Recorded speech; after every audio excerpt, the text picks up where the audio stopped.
estimados amigos, tengan todos y cada uno de ustedes una cordial bienvenida a un nuevo contacto espiritual para el día de hoy. Les estamos acompañando desde la ciudad de Lima en este espacio de reflexión, la hermana Juana Cabrera y un servidor Henry Moreno. Un cordial saludo, hermana. Muchas gracias, don Henry. Muy contenta nuevamente en nuestro programa espiritual. Así es. Hoy la hermana Juana nos trae un tema muy interesante y es el Sagrado Corazón de Jesús en las Sagradas Escrituras. Nosotros sabemos que el corazón de Jesús, pues, es el centro más importante, lo más profundo, digamos, de la persona de Cristo. Así que es un tema muy crucial.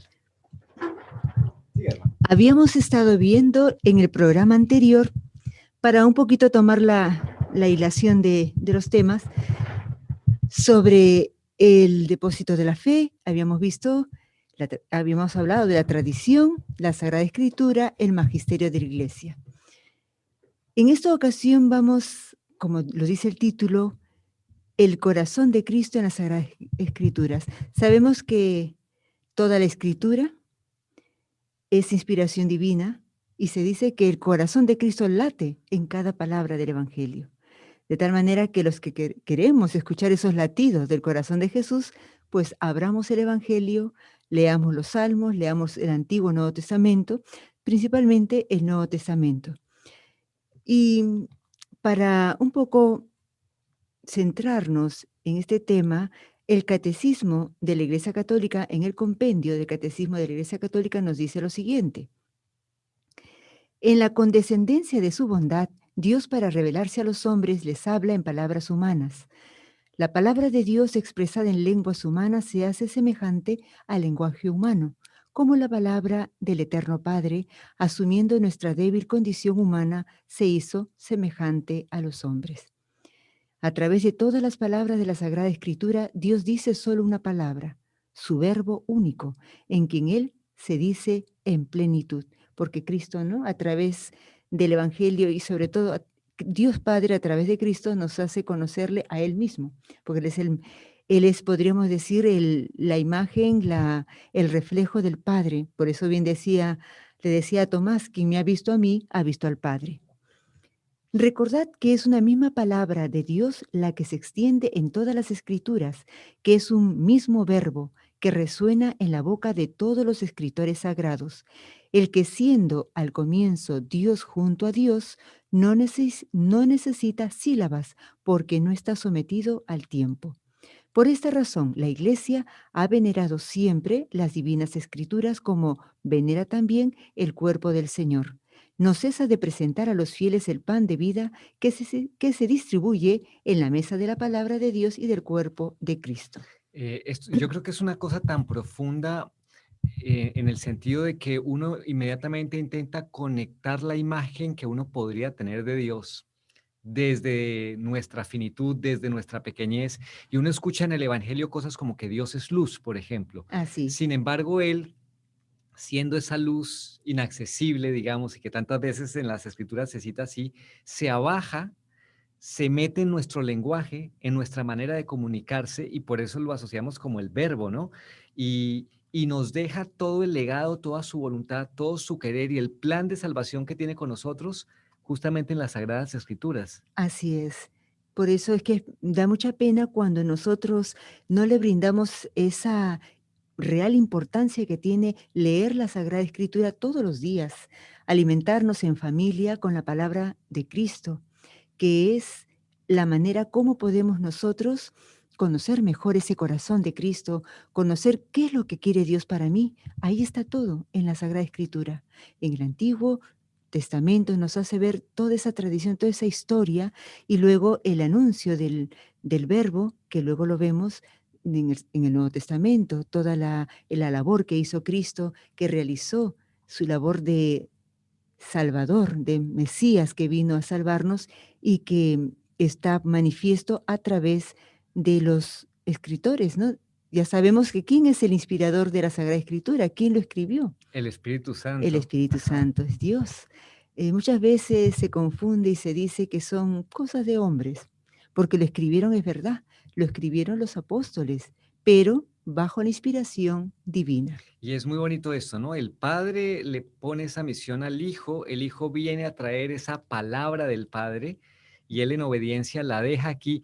La deja no solamente en un texto que conocemos como las Sagradas Escrituras, sino que cuando uno la confronta con lo que fue su vida, son totalmente acordes y eso da mucha credibilidad porque uno podría decir, bueno, una cosa es el que predica y otra cosa cómo se vive. Y él quiere que esa palabra sea también vida en nosotros, ¿no? No es una cosa teórica solamente. No, claro que no, porque sería además leer algo que nos está transmitiendo Dios a través de la Escritura y que luego no sigamos esos consejos, no sigamos esa forma de vida que Cristo nos dejó en el Evangelio.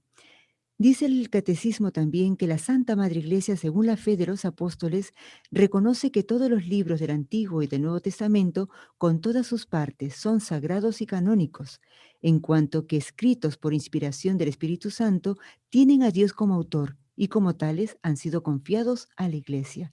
Qué gran depósito, ¿no?, que Sí, recibe la Iglesia. y dar la total confiabilidad de saber que Dios ha querido, porque ahora me hace pensar un poco, bueno, ¿quién nos da la garantía de que la interpretación de la Iglesia de las Sagradas Escrituras es la que es válida, ¿no? Porque encontramos muchas interpretaciones de las Sagradas Escrituras. Sí, Y también caigo en la cuenta que el Espíritu Santo, así como usted bien lo ha mencionado, es autor de esas Sagradas Escrituras. Jesús también nos los deja al final, antes de irse, y nos dice, les dejo el Paráclito, el que les va a enseñar todas las cosas que yo les he dicho, las va a traer y nos las va a inculcar. Por lo tanto, en esa voluntad de Jesús, de haberle dejado a Pedro, a los apóstoles, toda esa tradición, garantiza que el Espíritu Santo nos revela la interpretación real de las Sagradas Escrituras. así es. Y también no nos olvidemos que el Santo Padre reunido con todos los obispos, Ujú. ¿no?, del mundo, son infalibles, o sea, es el magisterio de la Iglesia avalado, ¿no?, por estas personas que son el Santo Padre y los obispos, pues nos dicen la verdadera Interpretación. interpretación Ujú. que el Espíritu Santo ha querido dejar en la Sagrada Escritura. Qué bonito. Y qué tranquilidad y qué esperanza y qué garantía de vida que tenemos con las Sagradas Escrituras, hermano. Así es. Ahora, nosotros también tenemos que leer, cuando tomamos en nuestras manos el Evangelio, siempre debemos hacer una oración pidiendo a Dios que el Espíritu Santo nos ilumine, nos abra el entendimiento. Se dice de que, le comentaban a don Henry, que antes de la pasión del Señor, como que estaba todo, como la escritura que estaba como, un poquito así, no tan claro. Como un poco nublada, ¿no? Como un poco Nublado, sí, cerrada.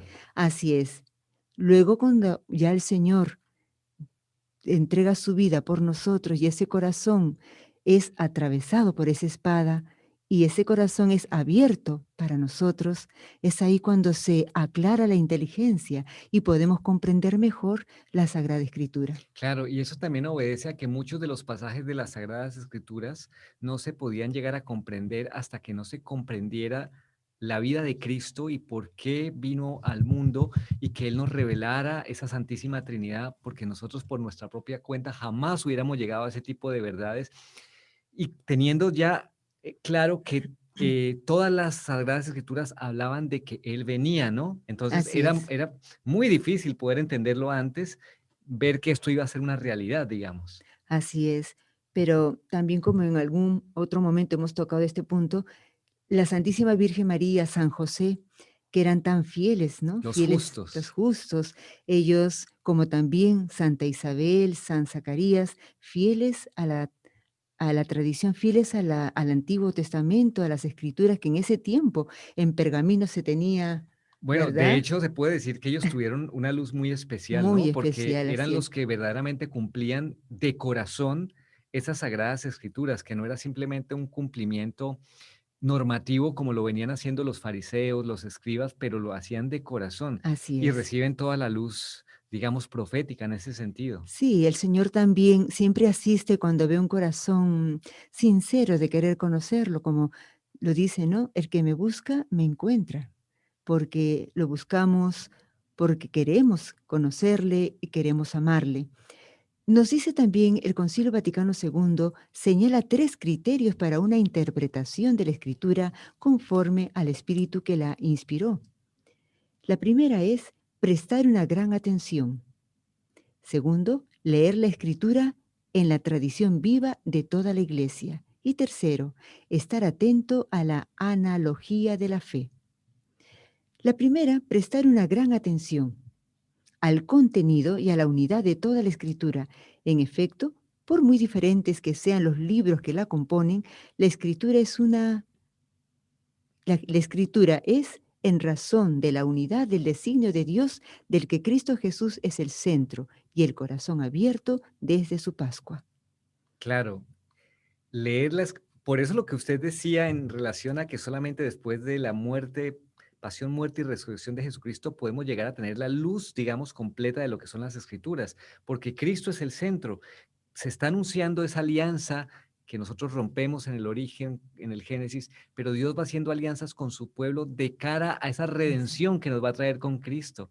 Y así luego es. de su segunda venida, todas las Sagradas Escrituras tienen esa centralidad. Así es. Eso también para que veamos, amigos, de que Dios nunca se desentiende de su criatura, ¿no? Dios nos creó y no se desentendió de nosotros, al contrario, siempre preocupado con el fin de llevar a sus hijos hacia Él. Por eso esa misericordia con el pueblo de Israel, cuando uno lee el Antiguo Testamento, el Éxodo, por ejemplo, cuando Moisés habla con Dios a través de él, el Señor hace conocer a ese pueblo que después, antes de que entregaran las tablas de los 10 mandamientos, el pueblo se había hecho un becerro de oro Ujú. para adorarlo porque Moisés no bajaba del monte. Y como se demoraba tanto, tenían necesidad de que alguien los guiara.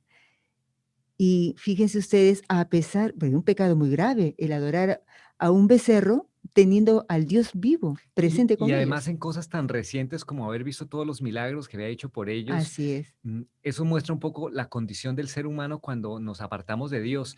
Y otra cosa que también resulta muy bonita en este primer punto de atención a toda la unidad, que es las Sagradas Escrituras y la centralidad de Cristo, es que uno ve la pedagogía de Dios. Así es. La verdad no nos la revela, digamos, de un solo golpe, porque ¿quién puede ver la verdad de un solo golpe? Pues nadie, nos la va revelando de manera gradual. Así es. De manera gradual y también adecuado a nuestro entender. Ujú. Por ejemplo, los apóstoles, ¿qué hacía Jesús cuando les explicaba las parábolas? Que era, y aún así le decían, maestro, explícanos Explícanos. cómo, qué quiere decir. Entonces, veamos cómo es Dios tan cercano a nosotros, conoce nuestras limitaciones, ¿no?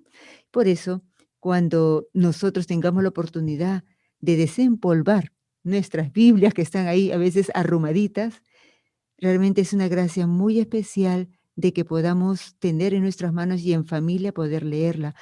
Yo recuerdo que hace muchos años se decía que antiguamente, muchos años atrás, no todos podían leer la Biblia, que era algo como muy difícil, o no lo tenían, porque quizás en ese tiempo, hasta que se mandaran a imprimir, en ese tiempo no existían impresiones, pero era muy difícil tener una Biblia y poder leerla. En cambio ahora Todas las está al alcance de la facilidades. mano, ¿verdad? Bueno, vamos a ver el segundo punto. Leer la escritura en la tradición viva de toda la iglesia. ¿Qué quiere decir eso?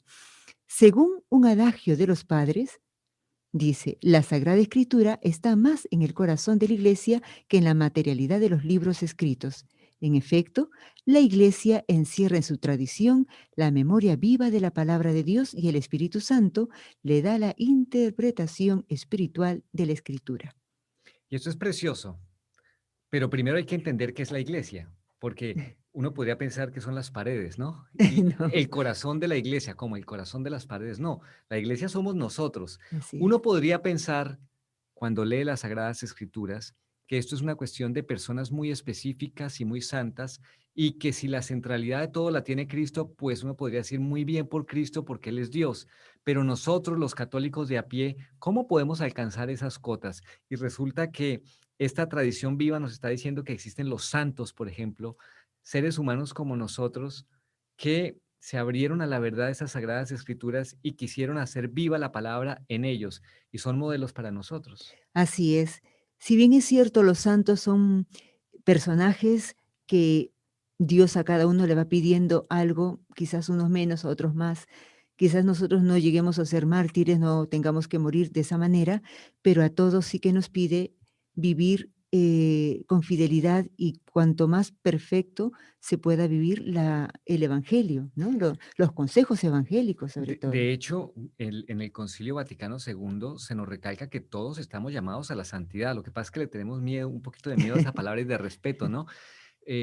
Pero es lo que usted dice, ¿no? O sea, hay los grandes santos, como el ejemplo del jardín que daba San Francisco de Sales, ¿no? Hay los grandes girasoles, Así es, las rosas hermosas y están las violetas, las margaritas, y cada quien pues se pone en su puesto de acuerdo a lo que Dios le ha dado, pero tenemos que llegar a colmar eso que se nos ha dado, ¿no? el máximo que nos pide Dios a cada uno de nosotros. A unos les pedirá el 100 por uno, el otro el 60, 70.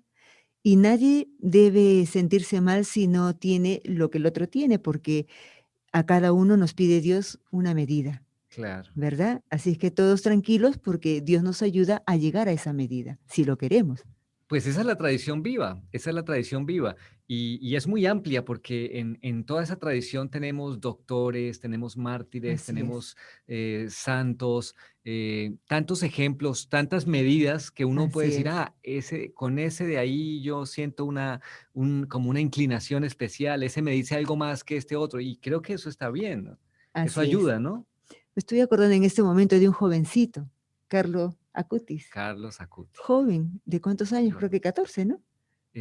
No sé exactamente, pues sí sé que es muy joven, o sea, Muy 15, joven, 16 años, creo, no pasa de eso. pero vivió una vida espiritual intensa. Decía él que que la Eucaristía era su pista de su camino, o la pista de viaje para el cielo. Este jovencito realmente recibiría gracias muy especiales y él se abrió a esas gracias y por eso es que vivió con intensidad esa unión con Dios de tal manera que estaba preparado a esa edad tan corta y sin embargo dispuesto ya para unirse a Dios. Sí, ahí hay un videíto donde lo muestran a él grabándoselo para dejárselo, creo que a su familia, a su mamá, y aparece diciendo una frase que no sé exactamente qué es lo que dice, pero dice algo así como, eh, he sido llamado para morir, o sea, y lo dice como un don, ¿no? O sea, estoy llamado para morir, con una sonrisa lo dice, como uno le ve como el que ya está camino al cielo. Es una cosa que el Dios le reveló y Claro. él estaba preparado para eso. Así es. Es que, ¿y por qué sentimos pena o miedo o temor cuando se nos habla de la muerte? Que no debería ser, porque nosotros estamos de paso en este mundo a una vida mejor, superior a la eternidad. Estamos destinados a la A la eternidad. eternidad. Eso es lo que no debemos perder nunca de vista. Exacto. Y por eso es que Carlo Acutis estaba feliz, porque salía de este mundo para entrar a la verdadera vida. Creo que lo que decía era, he sido destinado para morir. Qué hermoso, qué hermoso. Ojalá muchos jóvenes siguieran su ejemplo. Y por último, el estar atento a la analogía de la fe. Estos son los 3 criterios para una interpretación de la Escritura conforme al espíritu que la inspiró. Y quiere decir que por analogía de la fe entendemos la cohesión de las verdades de la fe entre sí y en el proyecto total de la revelación. Estar atentos, dice.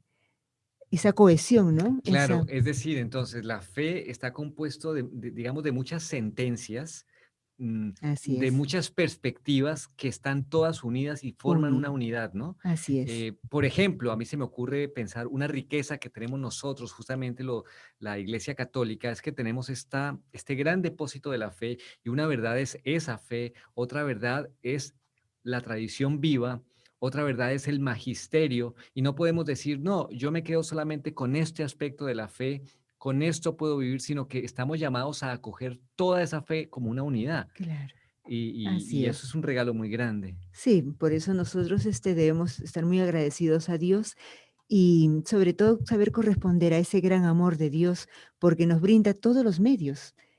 El tener la Biblia con nosotros es un medio maravilloso porque en los diferentes momentos de nuestra vida podemos coger los salmos para dar gracias, para alabar a Dios o también cuando estamos imbuidos en algún sufrimiento, en algún problema, tenemos los salmos para clamar a Él a nuestro buen Dios que nos escucha. Y se dice que los salmos son muy agradables a Dios. Le gusta que nosotros oremos a través de los salmos. Es muy importante, creo, hermana, para todos nosotros entender que no existe ya algo más que esa plenitud que se ha dejado en las Sagradas Escrituras. Mm, Hablando, por ejemplo, de tipos de revelaciones particulares, apariciones, inclusive aprobadas por la Iglesia, no le aumentan nada al Así, depósito de la fe. Simplemente algunas, las que sabemos que están aprobadas, vienen como a darnos luces de esa verdad que está escrita ya en las Sagradas Escrituras que Cristo nos ha dejado. Y es una cosa maravillosa porque es eso, ¿no? Como que le da a uno la garantía de que cualquier problema que uno pueda tener en la vida, siempre va a encontrar una respuesta en las Sagradas Escrituras, con un salmo, con un así es. pasaje del Evangelio, eh, haciendo los paralelos entre el Antiguo y el Nuevo Testamento. Es muy bonito eso. Es muy bonito. Y también fíjese, si queremos saber de educación, hasta en eso, en lo moral, también encuentra uno en las Sagradas Escrituras. Cuando me acuerdo de Tobías cuando le dice a su hijo, ¿no? Que sepa comportarse durante su vida, que no haga el mal, que siempre vele por los pobres, y dan muchos consejos en diferentes pasajes del Evangelio, en los Salmos, en, también tenemos en sabiduría, en fin, realmente la Sagrada Escritura es lo mejor que nos ha podido dejar el Señor, después que Él ha sido la palabra viva, nos lo deja en escrito, para no olvidarlo. Para sintetizar en estos minuticos que nos quedan 3 minuticos, usted habló el Sagrado Corazón de Jesús en las Sagradas Escrituras. Hemos visto así en síntesis la importancia de las Sagradas Escrituras, el hecho de que han sido inspiradas por el Espíritu Santo, de que Jesús deja el Espíritu Santo para abrirnos esa escritura a través del magisterio y todo, pero que finalmente todo se puede condensar en un corazón, que es el corazón de Jesús, donde San Juan se recostó, en ese libro vivo, que es el corazón de Así Jesús. es. Creo que en el fondo todos estamos llamados a que esa palabra se haga vida y aprendamos de ese corazón a ser mansos y humildes de corazón. Eso tiene que llegar a ser traducido de esa manera, ¿no? Así es, porque aprended de mí, dijo el Señor, aprended de mí que soy manso y humilde de corazón y encontraréis paz para vuestras almas. El Evangelio, ya hemos dicho que nos revela a Cristo y tenemos que imitarlo. Y ese modelo de mansedumbre, de obediencia, de humildad, es el que debemos tener todos los cristianos y que debemos darlo a conocer en nuestro actuar, en nuestra vida, es cuanto más se necesita ese testimonio de vida, de fe. Terminar diciendo, recuerden, Cristo fue traspasado en la cruz y cuando fue traspasado se abrió su costado, su corazón fluyó y por el costado salió agua y sangre que son los sacramentos. Nos han enseñado los padres de la iglesia que allí nace la iglesia Así es. y de ese Espíritu Santo que fluye a partir de allí nos nutrimos todos en esa luz de las Sagradas Escrituras que tenemos que hacer vida. No perdamos, digamos, nunca esa visión porque es pedirle al Espíritu Santo que justamente nos llegue todo, como está en la Divina Misericordia, ¿no? Que fluyen Así esos es. rayos de blanco y rojo del bautismo, de la Eucaristía. Eucaristía, así es. Siempre que podamos, incluyamos en nuestra oración una breve ejaculatoria al Espíritu Santo. Ven, Espíritu Santo, y envía desde el cielo un rayo de tu luz. Muy bien, pues agradecemos muchísimo a la hermana Juana, como siempre, con los temas que nos traen. A ustedes, queridos amigos, como siempre, por estar en nuestra sintonía y desde ya la invitación, Dios mediante, para que nos acompañen en una nueva oportunidad en este contacto espiritual.